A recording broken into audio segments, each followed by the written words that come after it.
नहीं, मुझे लगता है राहुल गांधी की अगुवाई का सवाल अभी इतना तत्काल सामने नहीं है, क्योंकि दरअसल अभी तो राहुल गांधी को कानूनी लड़ाई लड़ करके पहले तो 8 साल का जो प्रतिबंध लगा है उसको जो है उनको खत्म कराना है, अगर कोर्ट में जाना है। मैं इसको नहीं, इसमें ये आपने बहुत अहम बिंदु छेड़ा है। अगर फैसला पलट जाता है, हाँ, तो ये तो सरकार के लिए मुंह की खाने वाले काम हो गया। और नहीं पलटता है फैसला तो राहुल गांधी के लिए उनके अस्तित्व पर एक बहुत बड़ा सवाल हो जाएगा, राजनीतिक अस्तित्व पर। राहुल गांधी के सामने इस समय 2 रास्ते हैं, दोनों में से एक रास्ते पर जरूर जाएंगे।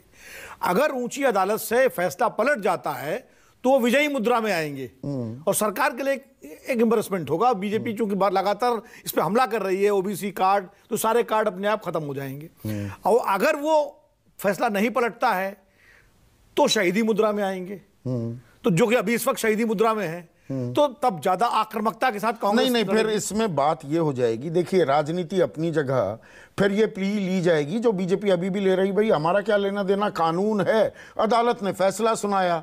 ये वही बात है कि जैसे कांग्रेस ने एक सेल्फ गोल किया था, सर्जिकल स्ट्राइक पर सवाल वो सरकार से पूछ रही थी और सरकार ने, बीजेपी ने कहा अरे आप सेना के मनोबल को गिरा रहे हैं, सेना से सवाल पूछ रहे हैं, और वो हाथों हाथ लिया था लोगों ने।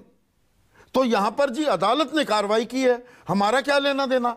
ये नैरेटिव भी आएगा ना, चल रहा है वो। नहीं, ये नैरेटिव तो चल रहा है, हाँ, ये नैरेटिव चल रहा है, लेकिन जिस तरह जो क्रोनोलॉजी बराबर जैसे भी विनोद शर्मा जी ने बताई, या हम सबको मालूम है, और जिस तरह से कांग्रेस पार्टी बार बार अपने भाषणों में राहुल गांधी से लेकर के उनके हर नेता उस क्रोनोलॉजी को बता रहे हैं, तो कहीं ना कहीं लोगों को, जो अभी संजय जी भी कह रहे थे, कि ये लग रहा है कि इतना बड़ा अपराध नहीं है कि इतनी बड़ी सजा दी जाए कि 2 साल की और सदस्यता चली जाए।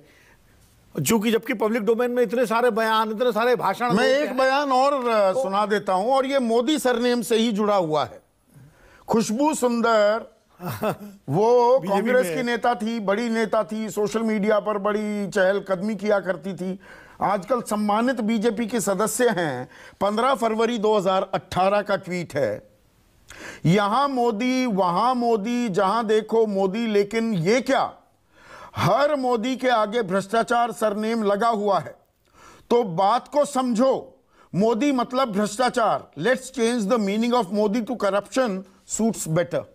और वो बीजेपी की सम्मानित सदस्य। इसका जवाब नड्डा जी और बीजेपी के तमाम नेताओं को देना पड़ेगा कि खुशबू सुंदरम पर क्या स्टैंड लेते हैं ओबीसी के कार्ड को लेकर के। एग्जैक्टली, मैं अभी उसी पर आने वाला। संदीप देखिए, एक बड़ा, आप तमाम सारे बयानों को जिक्र किया, एक बयान बहुत लंबे समय तक नैरेटिव बना इसी तरह का, और खास करके राइट विंग जो नेता हैं उनकी तरफ से कहा जाता था कि सारे मुसलमान तो आतंकवादी नहीं होते, लेकिन सारे आतंकवादी मुसलमान क्यों होते हैं। हाँ, ये बहुत चलता था, बहुत चला, ये 2005-6 से मुझे ध्यान। हाँ, लगातार चला जी। तो अब तो फिर मुसलमानों को खड़ा हो जाना चाहिए कि साहब आप पूरी कौम का अपमान कर रहे हैं। तो ये इस तरह का ही बयान ये था। तो मैं कह रहा हूं, इस तरह के बयान पब्लिक डोमेन में बहुत सारे होते रहे।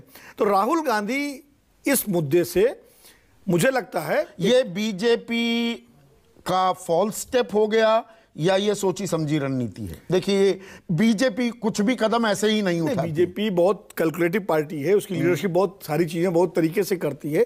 देखिए, राहुल गांधी जब से संसद में बोले और जो सवाल उन्होंने उठाए और उसके बाद जो बातें कही वो एक्सपंज कर दी गई। जैसा कि विनोद शर्मा जी ने भी एक बार कहा था, इंस्टीट्यूशनल मेमोरी से हटा दिया गया उनको संसद की। खड़गे साहब को भी एक्सपंज कर दिया गया। उसके बाद उनके खिलाफ प्रिविलेज मोशन नोटिस आया, निशिकांत दुबे नोटिस दिया।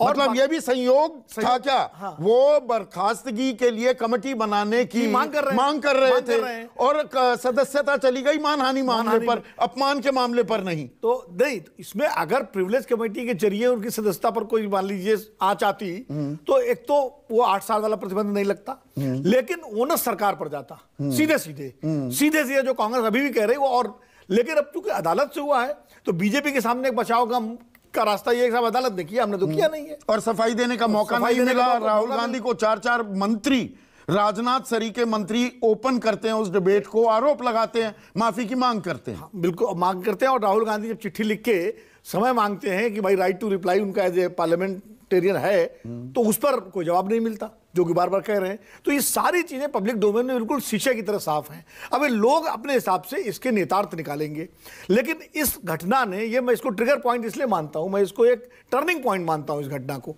राजनीति में। कई बार जैसे 78 में इंदिरा गांधी की सदस्यता जब गई थी, चिकमंगलूर से जीत के आई थी, उसके बाद वो सदस्यता उनकी गई थी, तो वो एक ट्रिगर पॉइंट, एक टर्निंग पॉइंट था। वो टर्निंग पॉइंट इसलिए है कि भाई विपक्ष के सारे नेता एक झंडे की थी तो नहीं, लेकिन एक मुद्दे पर एक साथ आ रहे हैं, एक बड़ा मुद्दा बन गया। एजेंसियों के दुरुपयोग को लेकर सुप्रीम कोर्ट में साथ में गए, और कांग्रेस पार्टी के अंदर लड़ने की बड़ी ऊर्जा आ गई।